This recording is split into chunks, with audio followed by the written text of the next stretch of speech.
Assalamualaikum warahmatullahi wabarakatuh. Bismillah, alhamdulillah, wassalatu ala rasulillah, wala haula wala quwata illa billah. Amma ba'du. Segala puji bagi Allah Subhanahu wa ta'ala yang tak pernah henti-hentinya memberikan kita semua segala nikmat yang tak akan mampu kita menghitungnya. Salawat serta salam semoga pula senantiasa tercurah limpahkan kepada baginda Rasulullah Sallallahu Alaihi Wasallam, sang penuntut kita ke jalan kebenaran, yaitu agama Islam.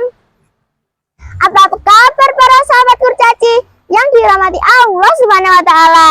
Tahu gak sih sahabat, kalau hari ini kita sudah sampai pada hari ke-8 bulan Ramadan loh. Masih semangat gak nih jalanin ibadahnya di bulan Ramadan? Mulai puasanya, terus Al-Qur'annya, dan lain sebagainya.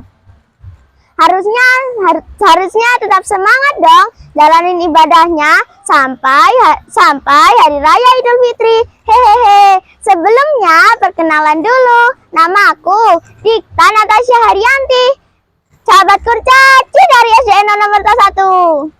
Di sini saya akan bercerita yang berjudul Kisah Perjalanan Nabi Musa alaihissalam. Musa hidup pada zaman Raja Fir'aun di Mesir. Suatu malam Fir'aun bermimpi melihat istananya terbakar dan yang selamat hanya kaum Bani Israel.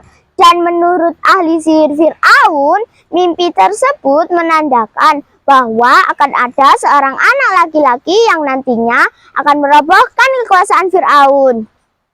Pada akhirnya Fir'aun memerintahkan rakyatnya untuk semua anak laki-laki yang lahir harus dibunuh.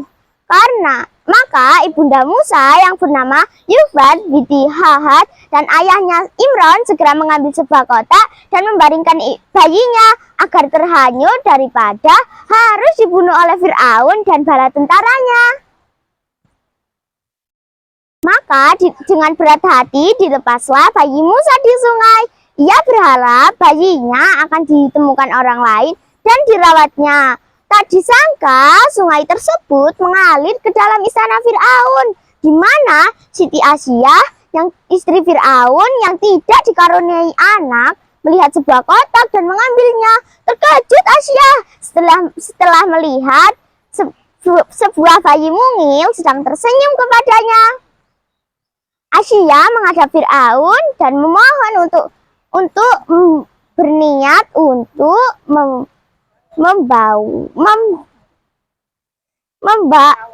merawat bayi Musa, dan pada akhirnya Nabi Asyah tidak putus asa, dengan lemah lembut terus merayunya. Pada akhirnya Fir'aun membolehkan Asyah untuk merawat Nabi Musa. Pada akhirnya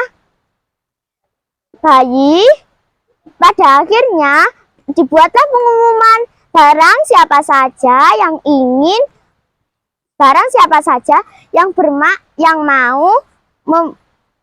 mau memberi susu bagi bayi istana supaya datang ke istana. Banyak ibu-ibu berdatangan untuk memberikan air susunya. Namun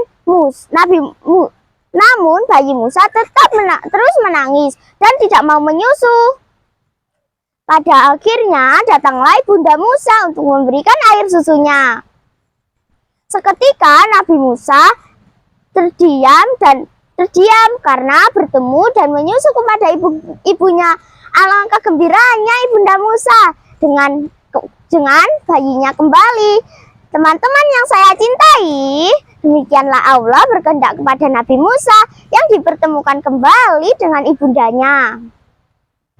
Semakin bertambah besar, Nabi Musa selalu mengamati bagaimana Fir'aun dan rakyatnya menyembah berhala-berhala besar yang mereka anggap Tuhan. Semakin sudah bertambah besar, Nabi Musa menunjukkan pertentangan terhadap Fir'aun sejak kecil. Pada saat Nabi Musa memangkunya dan Fir'aun menarik jenggot, lalu Musa menarik jenggotnya sehingga Fir'aun marah-marah. semakin bertumbuh besar, Nabi Musa menentang kepada Fir'aun dan rakyatnya. Pada akhirnya terjadi permusuhan antara Fir'aun dan rakyatnya, antara Fir'aun dan Musa. Lalu Nabi Musa pun mempunyai mukjizat pada kedua tangannya, yaitu pada saat ada kedua orang yang sedang berkelahi. Nabi Musa ingin melerai dua orang yang sedang berkelahi. Cara tidak sengaja salah satu orang terkena tinju, langsung meninggal. Maka Fir'aun ingin menangkapnya. Lalu Nabi Musa meninggalkan Mesir.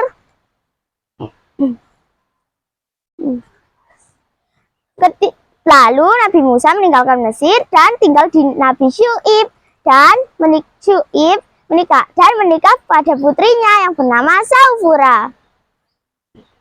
Ketika Nabi Musa kembali ke Mesir, waktu melewati Bukit Tursina, di sanalah Nabi menerima wahyu kenabiannya dan beliau diajak berbicara oleh Allah. Maka Nabi Musa mendapatkan julukan Kalimullah, yang artinya orang yang diajak berbicara oleh Allah. Lalu diberikan mukjizat oleh Allah. Nabi sudah beberapa kali menunjukkan mukjizatnya, namun Fir'aun dan rakyatnya malah menuduh Nabi Musa sebagai tukang sihir. Pada akhirnya pada suatu hari diundanglah para tukang sihir untuk madu sihir dengan Nabi Musa.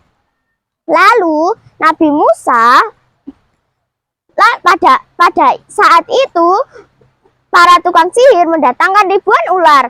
Lalu pada saat waktu Nabi Musa melemparkan tongkatnya, dan yang terjadi adalah tongkatnya berubah menjadi ular yang besar dan menghabiskan ribuan ular penyihir. Lalu Fir'aun marah atas kekalahannya dan ingin membunuh Nabi Musa dan memusnahkan. Nabi Musa yang sudah menyadari situasi sudah tidak aman, segera mengajak pengikutnya untuk pergi dari Mesir melewati Laut Merah. Pada sudah sampai di Laut Merah, Nabi Musa berhenti. Mereka kebingungan harus kemana lagi melanjutkan pelarian. Dan di saat lalu Allah berbicara kepada Nabi Musa bagaimana untuk menyebetkan tongkatnya ke dalam air Laut Merah. Lalu terbelah Laut Merah menjadi jalan untuk mereka pergi. Pada saat itu Fir'aun dan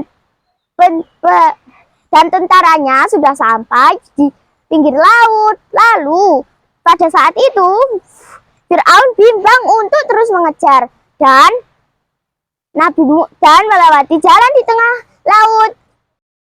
Setelah Nabi Musa sudah sampai di pinggir laut dan Fir'aun dan tentaranya masih di tengah laut, Allah menyuruh Nabi Musa melemparkan tongkatnya ke dalam air, maka laut menutupnya kembali.